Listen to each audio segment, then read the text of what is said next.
everyone. Welcome to CCW TV, the Comic Culture Warrior video channel. I am Elliot Serrano, and this is Jose Melendez. We are coming to you from Dreamland Comics in Schaumburg, Illinois. Coming yet again from the shop that Jose works at and that I frequent, but we do not own. Every once in a while, people ask us, do we own the shop? No, we do not own the shop. We just hang out here. Jose works here, I hang out here. The owners of Dreamland Comics are very gracious to allow us to record the show here after hours.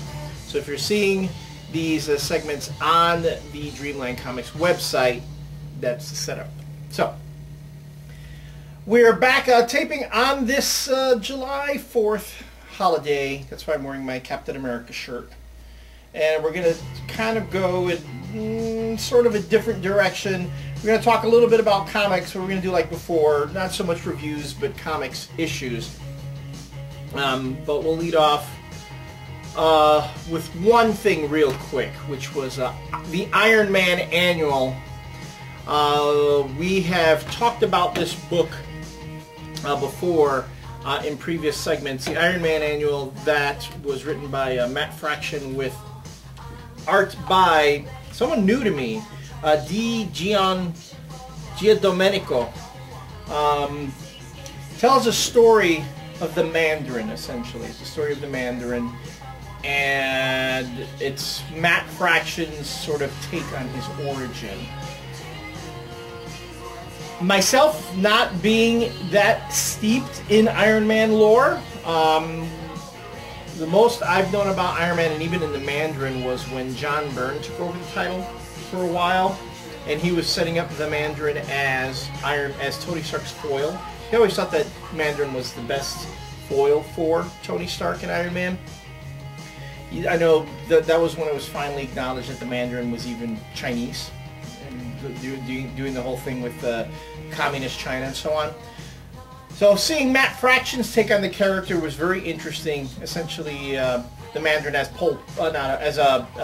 Kim Jong-il, you know, which is really kind of cool.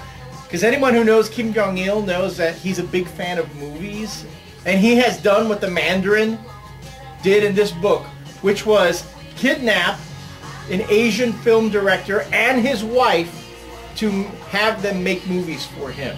And there's a whole story, you can see the whole story about that on the internet. They actually went on NPR a while back. We were talking about that, about Kim Jong-il's obsession with film and what he would do to get these films made. So this is kind of like Matt Fraction's love letter to movies, in a way, and filmmaking. And I gotta say, I was... And Kim Jong-il. And Kim Jong-il, yes, he loves Kim Jong-il. And I gotta say, this is probably one of the best things that Matt Fraction has written. Probably one of the best Iron Man stories that did not include Iron Man. Yeah. You know, really good annual. On top of that, solid story, all original art, all story, all the way through. How many pages? 50? No, it was like almost 70 pages. Wow. I mean, it's like a little mini novella. It's like, this is like one of those old-time Marvel annuals where you got really a lot of story in the book, and more than justifying the cover price, which was $4.99. I remember we were talking a while back about the digital download of this, and this book going on sale at the same time.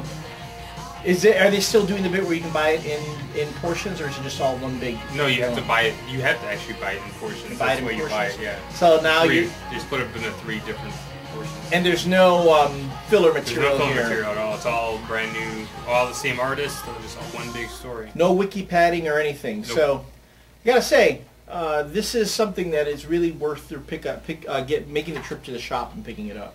The one thing I noticed as I was reading this, it's like they kind of break it up into, like, you know, they have 1, that the story of my life, number 1, I am born, and then 2 is rise, and there was no number 3. No. I was waiting to the whole, because I thought it would break down into 3 acts, and it just really irritated me that somewhere along the way did lose it. Yeah. Yeah, it did lose it, and someone didn't put it in. I don't know what the deal was, but yeah, because they even talk about his life being 3 acts. 3 acts. So why isn't that in there?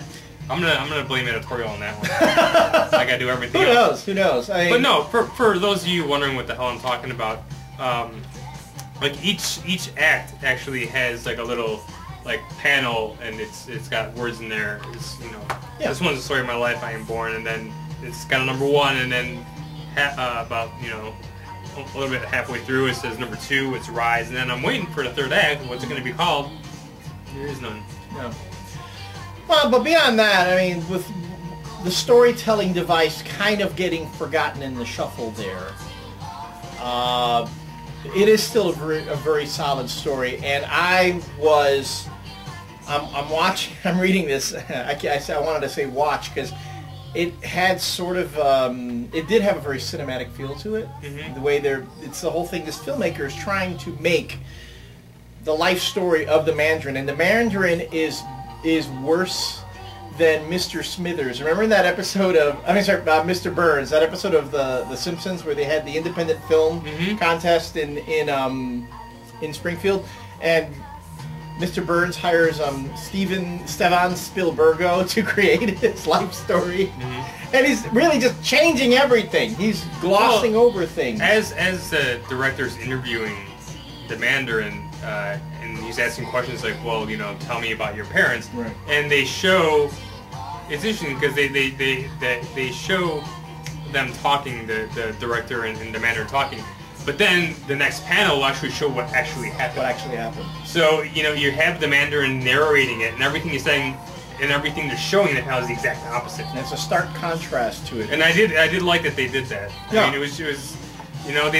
didn't really go into it without really going into it. They showed you what it was, and if you know, were too dumb to realize that it's the exact opposite of everything he was saying, then, well, you know, he's kind of lost on it. It kind of explained, again, as someone who is not really steeped in the lore of the Mandarin, explain where the rings come from, the origin of the rings, and what each of the rings do. And I know if you go into the Handbook of the Marvel Universe and stuff like that, you'll have, you know, you can look up the Mandarin, and there'll be the little diagram of his 10 rings and blase blase. Right there in that page, right there. They just, you know, little captions up next to each ring saying what each ring does. And within the context of the story, within the context of again, the storytelling device, very clever the way he puts that in there. And how, I mean, I would be really hard-pressed to come up with 10 different unique things that each ring does. Fraction comes up with something, you know, comes up with 10 different things that the rings do that not only affect the world around them. But hasn't this always been like this, though? Kind of, yeah. So he didn't really come up with it. I just think the way explaining it, but also the way it's expressed too. Okay. So, and again, I'm just saying I'm sort of a Mandarin noob, in all honesty. So, the ending, ultimately, because the Mandarin gives the protagonist of this issue, who is essentially the filmmaker, gives him a pretty insurmountable obstacle to get over. And I'm not going to give any spoilers, but when thematically the protagonist overcomes the obstacle, it kind of ends really the only way it could. Yeah. And it's a very touching story. It's incredibly touching, and it shows how evil the Mandarin is. Yeah, no, that's true. One of my problems I did have though with this book was that,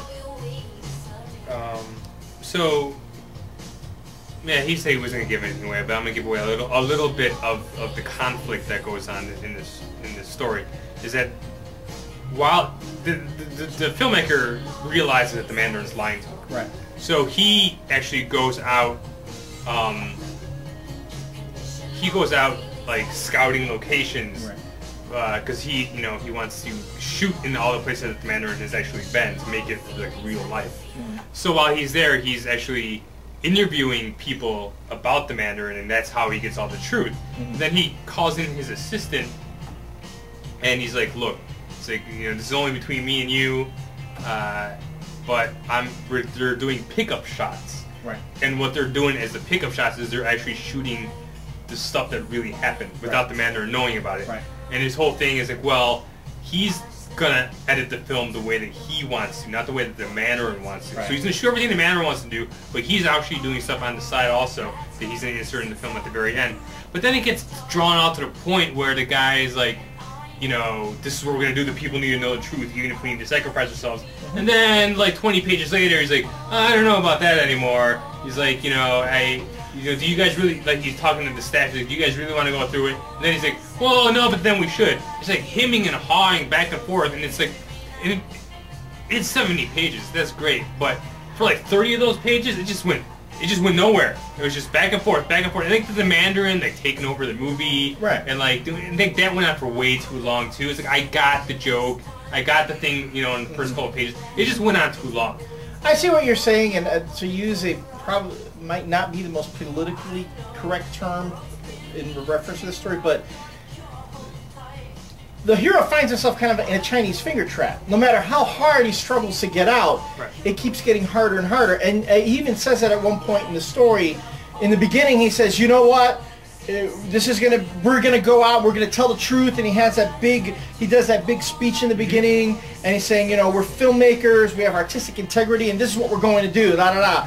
And then the reality starts setting in. Yeah, see, and that starts wearing down. Yeah, see, I got that, down. and that's kind of when he's like, I don't think we should do this anymore, because right, I mean, it is an extended period of time, and I got that, but it just seemed like it was just going on too long. It was just, I see. Well, for me, I thought I didn't have a problem with the pacing, because you kind of need to wear him down, wear that character down until finally he kind of like accepts the reality of the situation he's in. And you see that the Mandarin, you know, in the beginning, it comes off as kind of a buffoon, you know, kind of caught up in his own ego. But then you notice that while the Mandarin does have an ego and he is kind of oblivious to certain things, he's no fool. Right. And when he notices what's going on, he starts exerting more control, and that's when the character, the protagonist, the filmmaker, finds himself kind of saying the truth, no matter what I do, is not going to be outed now. And again, to go back to a theme that we talk about a lot, like this book, the story itself is very tragic, but again, it's very well done. It is well done. It's not tragedy porn like, you know, DC likes to do all the time. I mean, consider this. This story has violence towards women. Mm-hmm. It has rape. It has. Yeah, there's rape. You don't see it, but it's there. I guess, yeah. The Mandarin rapes his wife. I mean, he has sex with the guy's wife. Yeah, and it's not willingly. Yeah, it's not. Well, we're not going to get into what goes on. Right. Yeah, I see what you're saying. But and it has all these things, but it's done in a way where it's not gratuitously done. Right. And it goes again to establish the character as just an evil guy. And this is more. Yeah, and they actually don't. Yeah, I understand what you're saying. Yeah. It is a lot of implied stuff, and it's not like heavy-handed over it. It's just very subtle in the way that he actually talks and the things that he actually does, which they really don't show. But yeah, I understand. And there are no shocks. I mean, there are shocks, but not of that type. You don't have any Mark Miller shocks in this book. Yeah, and that's kind of saying something that Matt Fraction can kind of work in the same territory as Mark Miller, kind of explore the same themes, and yet not have to express them in the story the same way. And I just think that's the mark of a good writer. It is a very good writer. Mandarin here comes off 10 times more evil and sinister than the Red Skull in Ultimates. Oh, I totally agree. In Ultimates, he was just a ham-handed kind of grotesque figure. Yeah. And there was just nothing about him that even, because he's so ham-handed and grotesque, there's nothing about the character that appeals to me or makes me, I really don't care. I get so offended by the character's actions, I want to shut him out, and then I don't care anymore. Whereas here, the Mandarin has all these different character traits that you want to get to know better. Matt Fraction pulls you into the Mandarin's narrative, and then as things play through, you go, man, this guy's a bastard. This guy's a real bastard. And you really hate the guy. And it's not because he does anything overtly bad or evil or despicable. Although he does do some bad, evil, despicable things in this book. And when I was done, I really, I guess the best thing that this book could have done is really get me, psyched for seeing Iron Man go. Yes, exactly. Go toe to toe with him. Yes. At some point down the road. That's what I'm waiting for now. Yes. So Matt Fraction was using that to set up an Iron Man story. I mean, a Mandarin story arc, which is really expert. So. That's our one review of these segments. When we come back, we will talk about another book that garnered a lot of controversy. Are we gonna, you want to do that, or do you want to talk about what else we were going to talk about? You can see this for Last Rants, right? We'll see. We'll see when we come back. See you then.